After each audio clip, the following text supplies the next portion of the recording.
पति पत्नी सुख दुख के साथी होते हैं। यह एक ऐसा रिश्ता होता है जिसमें प्यार, अपनापन, विश्वास, त्याग, समर्पण हो तो जिंदगी जन्नत लगती है।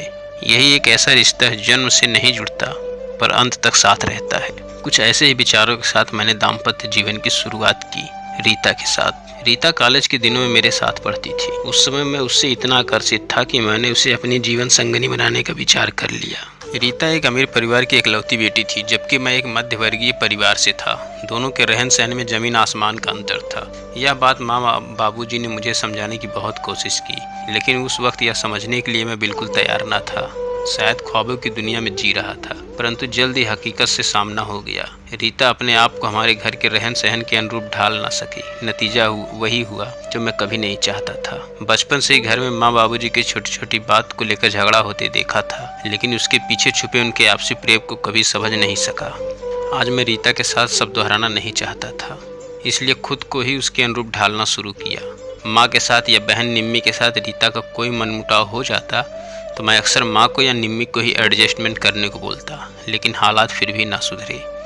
रीता सब छोड़कर अपने पिता के यहाँ रहने चली गई। ना चाहते हुए भी मुझे रीता के साथ उसके पिता के यहाँ रहना पड़ा।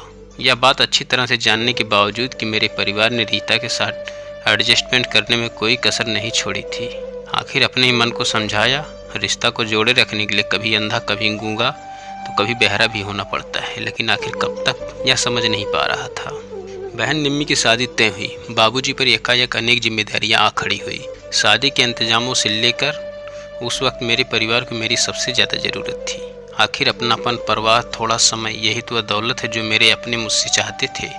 सोचा था माँ बनने के बाद रीता भी इन पारिवारिक मूल्यों को कुछ हद तक समझ जाएगी, लेकिन नहीं। उसने शादी में जाने से साफ मना कर दिया।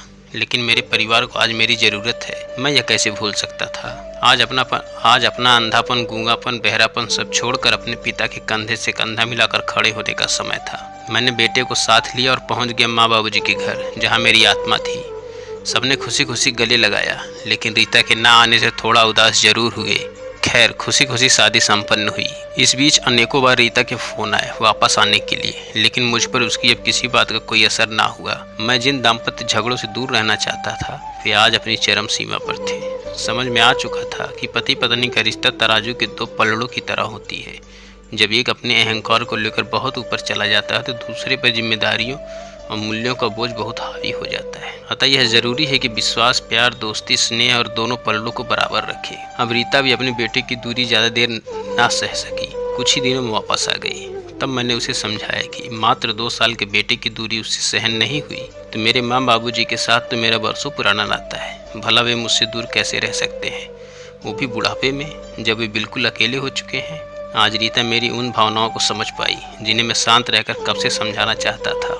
आपसी सहमति से हमने इकट्ठे रहकर दोनों तरफ के माँ बाबूजी का ख्याल रखने का निश्चय किया। साथ ही एक बड़ी सीख भी मिली कि छोटे मोटे मनमुटाव तो खुशहाल दाम्पत्य जीवन का आधार है। दो अलग अलग सोच रखने वालों के विचार जब आपस में टकराते हैं तो थोड़ा बहुत मनमुटाव होना संभव है, लेकिन अहंकार को अलग रखते हुए आपसी सहमति से हमें उन्हें सुलझा सकते हैं। हाँ, उससे पहले दोनों को अपने मत रखने का अधिकार मिलना चाहिए। एक दूसरे के लिए अपनी खुशी कुर्बान करना ही शादी के असल मायनों को दर्शाता है।